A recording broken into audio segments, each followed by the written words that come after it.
In this video, you're going to learn how to add and manage users in WordPress.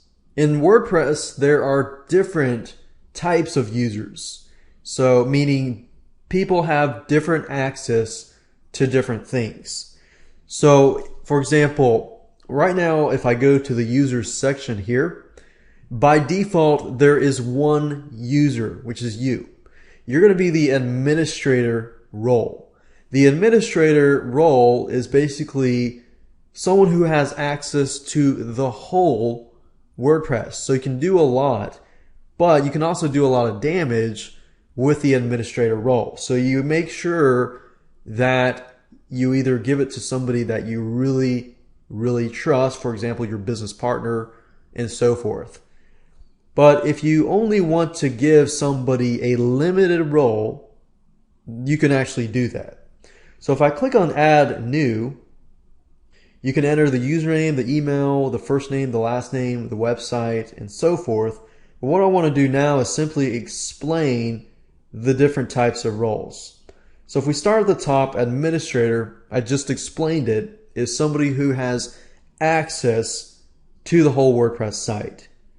So if you just want somebody to simply, edit, create posts and pages and so forth, then the editor is probably a role that you want to create. Let's say, for example, that you have a blog and you have other people who are managing your blog, but they manage certain sections. So in this case, you probably want to give them the editor role, which basically allows them to write posts and pages, they can edit, they can reject, and so forth. The author role is somebody who can only write and create posts. And the subscriber is simply somebody who doesn't have access to editing the site at all. All they can do is, let's say, for example, you put up an article.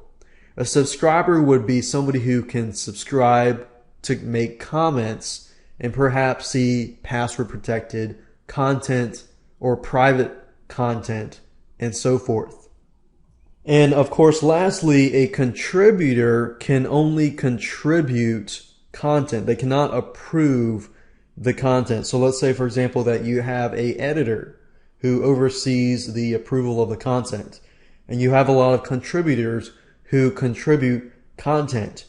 Contributor just cannot publish that content. So it definitely goes through a role of somebody else who edits, approves the content, or you can approve that as well as an administrator. So those are the user roles, and you can kind of get an idea of how you can add more users and have different people doing different things to maintain your WordPress site.